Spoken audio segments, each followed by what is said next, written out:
Hello everyone, my name is Orlando. Welcome back to the channel. And I hear this statement all the time, guys. I hear, especially when it comes to younger people, they say, I'm gonna get into real estate later. I am going to get into real estate later at a later point in life. I even hear it from some older adults who say, you know what, I'm gonna just invest in stocks right now. Then I'll eventually get to real estate. Like real estate is like, I guess people kind of look at it as some type of stepping stone. Like you're gonna start hearing like 401ks, then you're gonna get to stocks, then real estate.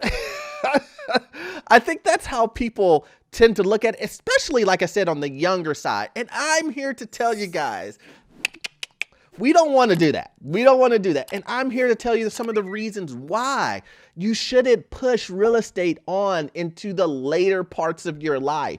Now, once again, I'm not saying that there's a point of no return where you shouldn't invest in real estate. That's not what I'm saying at all. I'm saying just like every other investment vehicle, the earlier you start, the better. And real estate is no different, guys. So number one is real estate really fits really good into just your regular life of your needs, right? So what am I talking about? So normally, right, when you're investing into stock, you're just buying Apple stock, you're buying Tesla, whatever, right? You're just doing those for investment. Well, with real estate, you need a place to stay. That is like a need. You need housing. You need a roof over your head regardless. You're gonna rent from somebody if you're living out on your own, right? Or you know, housing in general, right? You're either gonna rent or you're gonna buy. Well, real estate fits right into that fold because you can buy your first rental property and live on one side of it.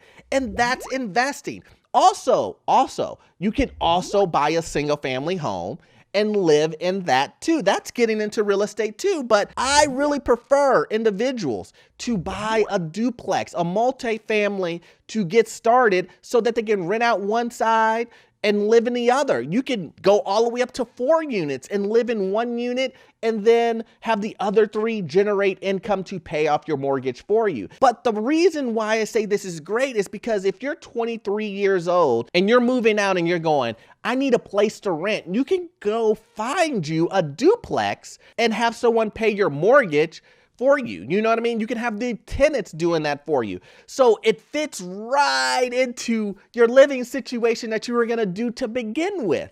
You know what I'm saying? Does that make sense? I hope it does. Rather than going into an apartment building and just renting and giving your money away and paying $800 a month versus you can get $1,600 a month and pay your $800 mortgage. See how that works? That is such a better way to do it than the other way.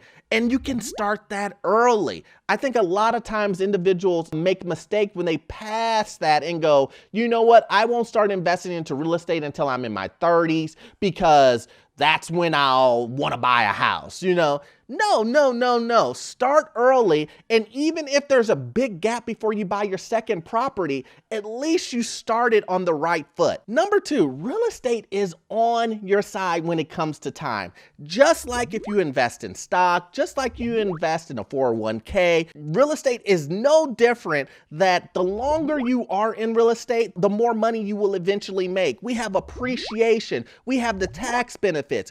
We have the cash flow, which you can use for income replacement. And as a younger person, you're probably not making that much money. So can you imagine making $1,000 a month from a rental property that you're living in? And let's just talk about the expenses that you're not paying. You're not paying a mortgage. You're not paying rent. So any money that you're making from your current job, you don't have that huge expense. And we do know that majority of people spend 50 to 70% of their income on housing. So if you take that away, you actually have additional income on top of the income that you're receiving from the real estate. And like I said, it's on your side. If you buy a property at 23 and by the time you're 30, you're gonna buy your forever home, right? That property should have appreciated quite a bit along with the money that you have been receiving from the cash flow. Can you imagine 7 years of appreciation? It's gonna be magnificent. And I'm not saying you need to pull that money out, but when you start to eventually get more serious into real estate, you'll have this nest egg that you kind of like set it and forget it because you've been living there and people have been paying your rent. Not only that, not only the appreciation, but the mortgage pay down should be really big. So look at that and say, guys, look, if you start early, forget about starting late. Look at that snowball effect, and we all know, people can attest it, the older individuals watching this video,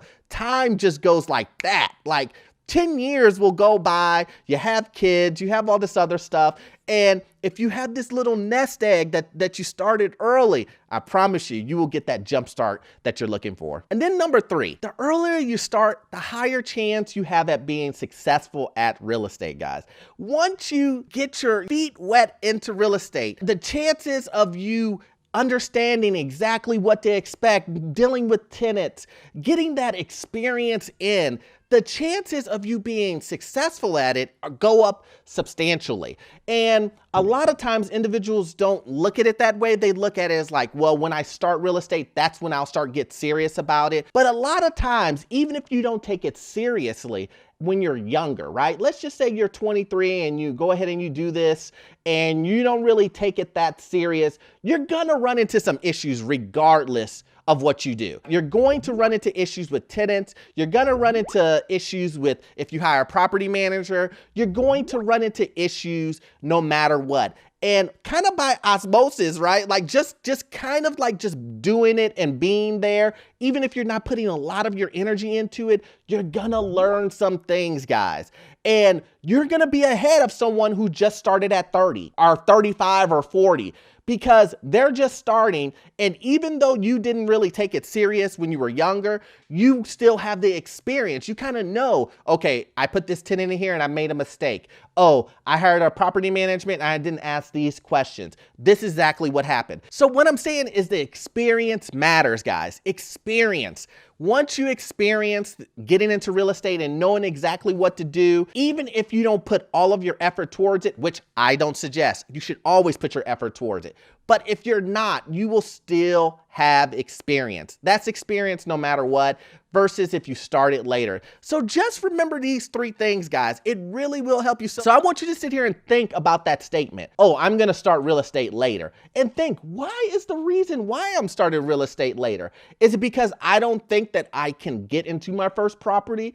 Is it because my credit is bad? Is it because I don't have the capital? Think of the reason why you can't get into real estate and try to solve that issue so you can get into it now. It is better to jump into it now than later, guys. I promise you, you will see the benefits of it getting into it now rather than waiting and kicking the can down the road, because you don't want to procrastinate. And when you're trying to get into real estate, it doesn't help you at the end of the day. So once again, guys, I hope you got value out of this video. I'm gonna need you to watch this next video here. It's about how you can get into your first rental property. I'm gonna get you into your first rental property with videos just like this, guys. And I also talk about the housing market. And I will see you guys in the next one. Thanks.